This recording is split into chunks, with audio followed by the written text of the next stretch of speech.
ഈ ഷോപ്പ് പൊക്കിക്കൊണ്ടുവരുന്നത് എൻ്റെ പ്രയോറിറ്റി ആണെങ്കിൽ നമ്മൾ ആ പ്രയോറിറ്റി ലിസ്റ്റിൽ കയറും. പ്രയോറിറ്റി ലിസ്റ്റിൽ കയറുമ്പോൾ നമ്മളുടെ ഫോക്കസ് അതിലോട്ട് പോകും. നമ്മുടെ ഫോക്കസിൽ അതിലോട്ട് പോകുമ്പോൾ അവിടെയുള്ള ഗ്യാപ്സ് നമ്മൾ കാണും. അവിടെ ആൾ എഫിഷ്യൻ്റ് അല്ലെങ്കിൽ നമുക്ക് എന്ത് ചെയ്യാൻ പറ്റും? ഒന്നുമില്ലെങ്കിൽ അയാളെ എഫിഷ്യൻ്റ് ആക്കി എടുക്കാം. അല്ലെങ്കിൽ അയാളെ അവിടെ നിന്ന് സ്വിച്ച് ചെയ്ത് നമ്മുടെ ടീമിൽ മറ്റൊരു എഫിഷ്യൻ്റ് ആയിട്ടുള്ള ടീംസിനെ ആ ടീമിലോട്ട് ഇടുകയും ആ ടീമിൽ നിന്ന് എഫിഷ്യൻ്റ് ആയിട്ടുള്ള ഒരാളെ അങ്ങോട്ട് മാറ്റുകയും ചെയ്യാം. ഇതൊക്കെ നമുക്ക് ചോയ്സാണ്. അല്ല, ഞാൻ മനസ്സിലാക്കിയത് ഇപ്പം അവിടെ ഒരാൾ എന്ത് എന്നുള്ള ചോദ്യത്തിൽ നിന്നാണ് നമ്മൾ ഇങ്ങോട്ട് പോയത്. എൻ്റെ ഷോപ്പിൽ ചില സ്ഥലങ്ങളിൽ ഒരാളുണ്ട്, രണ്ടാമത്തെ ഒരാളെ ഇവരെക്കാൾ അല്ലെങ്കിൽ കുറച്ചും കൂടെ നല്ല ആളെ കിട്ടണം എന്ന് വിചാരിച്ച് നമ്മൾ ഹയർ ചെയ്തുകൊണ്ടിരിക്കുകയാണ്. പക്ഷേ നമ്മുടെയൊക്കെ ഇവിടുത്തെ അവസ്ഥയിൽ ഈ പറയുന്ന കുറേ ഓപ്ഷൻസ് എടുക്കാനൊന്നും പറ്റില്ല. നാട്ടിലെ പോലെ ഒരാളെ കൊണ്ടുവരുന്നു, പറ്റില്ല, ഒഴിവാക്കാം, അങ്ങനെയൊന്നും ഇവിടെ നടക്കില്ല. ഇവിടെ ഒരാളെ നമ്മളെ ഒരു ഫേമിൽ വെക്കണം എന്നുണ്ടെങ്കിൽ അതിൻ്റെ പേപ്പർ വർക്ക് കഴിഞ്ഞതിന് ശേഷമേ പറ്റുന്നുള്ളൂ. അതുകൊണ്ട് അവർ നാളെ പറ്റില്ലെങ്കിൽ ഒഴിവാക്കുമ്പോൾ തന്നെ വലിയൊരു ബിഗ് ലോസിലേക്ക് പോകും. അതുകൊണ്ട് തന്നെ ഈ ആളുകളെ കൊണ്ടുവരാൻ വേണ്ട ഇപ്പോൾ എച്ച് ആർ നല്ലൊരു എച്ച് ആർ അല്ലെങ്കിൽ ഈ എച്ച് ആർ എന്ത് ചെയ്യും? റോങ്ങായ ആളുകളെ കയറ്റും, വീണ്ടും റോങ് ആളുകളെ കയറ്റിക്കാണ്ട് ആകെ കമ്പനി വീണ്ടും പ്രശ്നത്തിലേക്ക് എത്തിക്കുക ചെയ്യാം. ഇത് നമ്മൾ സംസാരിക്കുന്ന മിഡിൽ ബിസിനസ്സിനോടാണ്. ഇത് നമ്മളൊക്കെ ഫേസ് ചെയ്തുകൊണ്ടിരിക്കുന്ന പ്രശ്നങ്ങളാണ്. നമ്മളൊരാളെ എച്ച് ആറിനെ വെക്കുന്നു. എച്ച് ആർ ഇപ്പോൾ ഞാനൊരു എച്ച് ആറിനെ ഇവിടെ വെച്ചിട്ടുണ്ടായിരുന്നു. എച്ച് ആർ എന്നോട് പറഞ്ഞതെന്ന് വെച്ചാൽ, സാറിന് വേണ്ട ആളുകളുടെ ലിസ്റ്റിങ് തന്നാൽ മതി, ഞാൻ അങ്ങ് പോസ്റ്റ് ചെയ്തോളാം. എൻ്റെ മുമ്പിലേക്ക് ഞാൻ ലാസ്റ്റ് പോസ്റ്റ് ചെയ്യുന്നതിന് മുമ്പ് എൻ്റെ മുമ്പിലേക്ക് ഒന്ന് ആളെ കൊണ്ടുവരണം എന്ന് പറയുമ്പോഴാണ് പറയുന്നത് അതിൻ്റെ ആവശ്യമില്ല, സാറിന് വേണ്ട ആൾക്കാരെ ഞങ്ങൾ നേരെ അങ്ങ് പോസ്റ്റ് ചെയ്തോളാം.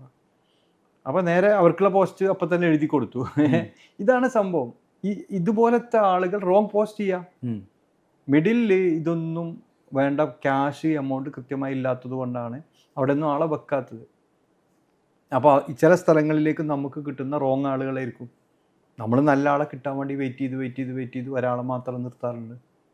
ഇതൊക്കെ നമ്മൾ ഫേസ് ചെയ്യുന്നതാണ്. അല്ലാതെ പ്രോഫിറ്റ് ഇല്ലാണ്ടോ നാളെ അവിടെ ബിസിനസ് കയറി വരില്ല എന്ന് കരുതിയിട്ടോ അല്ല. വെക്കുന്ന ആൾ നന്നാവണം.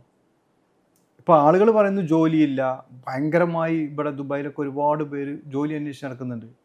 പക്ഷെ അതിൽ എത്ര പേര് ക്യാപ്പബിൾ ആണെന്നുള്ളതാണ്. എൻ്റെ മുമ്പിലേക്ക് ഒരുപാട് പേര് വരുന്നുണ്ട്. ഒരു ഇൻ്റർവ്യൂ നടത്തുമ്പോൾ നമുക്ക് മനസ്സിലാവും എൻ്റെ ആ പൊസിഷനിലേക്ക് അവരെ വെക്കാൻ പറ്റില്ല. ഇന്ന് നമ്മുടെ നാട്ടിൽ നിന്നൊക്കെ ഒരുപാട് പേര് പഠിച്ചു വരുന്നുണ്ട്. അവർ ഡിഗ്രി ഇത് കഴിഞ്ഞിട്ടും ജോലിക്ക് വേണ്ടിയല്ല അവരൊന്നും പഠിക്കുന്നത്. അവരൊരു ഡിഗ്രി എടുക്കുന്നു, PG എടുക്കുന്നു, അങ്ങനെ പോകുന്നു. അത് കഴിഞ്ഞിട്ട് ഒരൊറ്റയടിക്ക് ജോലിയിലേക്ക് അങ്ങോട്ട് ചാടുകയാണ്. അവിടെ വരുമ്പോൾ എക്സ്പീരിയൻസും അവരുടെ ഐഡിയ കുറവും, കാരണം ഇങ്ങനത്തെ പ്രശ്നങ്ങളൊന്നും നേരിട്ട് അവർക്കൊരു പരിചയം ഉണ്ടാവില്ല. അങ്ങനത്തെ ആളുകളാണ് നമ്മുടെ മുമ്പിലേക്ക് ഇൻ്റർവ്യൂവിന് വരുന്നത്. ഒരൊറ്റ സംസാരം എന്ന് മനസ്സിലാവും നമ്മൾ ഓൾറെഡി ട്രബിളിലാണ് പോയിരിക്കുന്നത്, ഇവൻ അവിടെ നീ കൊടുന്ന് വെച്ചാൽ വീണ്ടും ട്രബിളിലേക്ക് ചാടും. നമ്മൾ അവനെ എടുക്കില്ലല്ലോ. അപ്പോൾ എന്ത് ചെയ്യും? ഈ പോസ്റ്റ് ഇങ്ങനെ കാലിയായി കിടക്കും. നമ്മളെ പല ഷോപ്പുകളിലും പോസ്റ്റ് കാലിയായി കിടക്കുന്നത് ഇതുവരെ എനിക്ക് എഫിഷ്യൻസി ആയ ആളുകൾ എൻ്റെ മുമ്പിലേക്ക് വന്നിട്ടില്ല. എന്നാൽ അവരെ കിട്ടാൻ വേണ്ടിയിട്ട് UAE കിട്ടാവുന്ന എല്ലാ സ്ഥലത്തും നമ്മൾ ഹണ്ടിങ് നടത്തുന്നുണ്ട്. ഇന്ത്യയിൽ ഹണ്ടിങ് നടത്തുന്നുണ്ട്, എല്ലായിടത്തും നമ്മൾ ചെയ്യുന്നുണ്ട്. അവിടെ നിന്നൊക്കെ ആളുകൾ വരുന്നു, ഒരുപാട് ആളുകൾ കൂട്ടം കൂടി വരുന്നു, പറ്റുന്ന ആളുകളെ കിട്ടുന്നില്ല. അപ്പം ഈ ലാഭമില്ലാത്തതുകൊണ്ട് മാത്രമല്ല ഒരാളെ മാത്രം വെക്കുന്നത്, ഫേമിലേക്ക് കൃത്യമായ രീതിയിൽ കൊണ്ടുവരാൻ പറ്റാതിരിക്കാൻ ഒരുപാട് പ്രശ്നങ്ങൾ ഞങ്ങൾ മിഡിൽ ബിസിനസ്സുകാർക്കുണ്ട്. അത് മിഡിൽ ബിസിനസ്സിൻ്റെ മാത്രം പ്രശ്നമല്ല ഹനീഫിക്ക. 70% ഈ പറയുന്ന ജോലി സംബന്ധമായിട്ടുള്ള വേക്കൻസീസ് അതിപ്പോഴും എഫിഷ്യൻ്റ് ആയിട്ടുള്ള ആളുകളുടെ ഡെഫിസിറ്റ് ഉണ്ട്. 30% ഇപ്പോഴും എഫിഷ്യൻ്റ് ആയിട്ടുള്ള ആളുകളെ കൊണ്ട് ഈ വേക്കൻസി ഫില്ലായിട്ടുള്ളൂ. ബാക്കി 70% ഡെഫിസിറ്റാണ്. അത് ചെറുകിട ഷോപ്സ് മാത്രമല്ല, വലിയ സ്ഥാപനങ്ങളിൽ പോലും ഈ പ്രോബ്ലംസ് ഫേസ് ചെയ്യുന്നുണ്ട്. 10,000 വേക്കൻസി ഉണ്ട്, 10,000 വേക്കൻസി ഫില്ല് ചെയ്തു എന്ന് പറയുമ്പോൾ അതിൽ അവരുടെ ഓപ്പറേഷണൽ എഫിഷ്യൻസി ആകെ ഈ പറയുന്ന 3,000 കിട്ടുന്നുള്ളൂ. ബാക്കി 7,000 അത് ഫില്ല് ചെയ്യാൻ വേണ്ടിയിട്ട് ഫില്ല് ചെയ്തു എന്നുള്ള രീതിയിലാണ് നിൽക്കുന്നത് എന്നാണ് പഠനങ്ങൾ കാണിക്കുന്നത്. അപ്പോൾ അത് നമ്മുടെ മാത്രം പ്രശ്നമല്ല. അല്ല, നമുക്കുള്ള പ്രശ്നം എന്താ? ഞങ്ങളിപ്പോൾ ഒരു നല്ലൊരാൾ എടുക്കുകയാണ്, നല്ലൊരാൾക്ക് നിങ്ങൾ പറയുന്ന ശമ്പളം ഞാൻ തരാം. അപ്പോൾ അവർ പറയാണ് എനിക്കൊരു വലിയൊരു ശമ്പളം പറയാൻ, ഞാൻ കൊടുക്കാൻ റെഡിയാ. പക്ഷെ അവർ നമ്മളെ ഫേമിലേക്ക് വരില്ല. ഞങ്ങളൊരു മിഡിൽ ഫേമാണ്.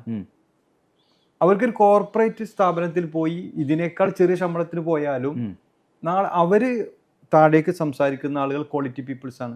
അതിൻ്റെ താഴെ നിന്ന് കിട്ടുന്ന, അപ്പോൾ അവർക്ക് കിട്ടുന്ന റിപ്പോർട്ടുകളൊക്കെ ക്വാളിറ്റി റിപ്പോർട്ട്സ് ആണ്. ഇനി അവരുടെ മുകളിലേക്ക് നോക്കിയാൽ ക്വാളിറ്റി ഉള്ള ആളാണ്, ഇയാൾക്ക് എന്ത് ചെയ്യാൻ ഡെവലപ്പ് ചെയ്യാൻ പറ്റും? അപ്പോൾ അവർ നമ്മളുടെ മിഡിൽ ആളുകളിലേക്ക് ക്വാളിറ്റി ഉള്ള ആളുകൾക്ക് നമ്മൾ അവർ പറഞ്ഞ ക്യാഷ് കൊടുത്താൽ പോലും അവർ വരുന്നില്ല. പിന്നെ ആരെങ്കിലും വന്ന് കയറുന്നെങ്കിൽ അവർ നമ്മളെ തെറ്റിദ്ധരിപ്പിച്ച് എനിക്ക് അതൊക്കെ ക്വാളിറ്റി ഉണ്ടെന്നൊക്കെ പറഞ്ഞ് കയറി ആകെ വീണ്ടും അവതാളത്താലാക്കുന്നത്. ഇതൊരുപാട് ഇങ്ങനെ ആവർത്തിച്ചുകൊണ്ടിരിക്കുകയാണ് മിഡിൽ ബിസിനസ്സുകളിൽ.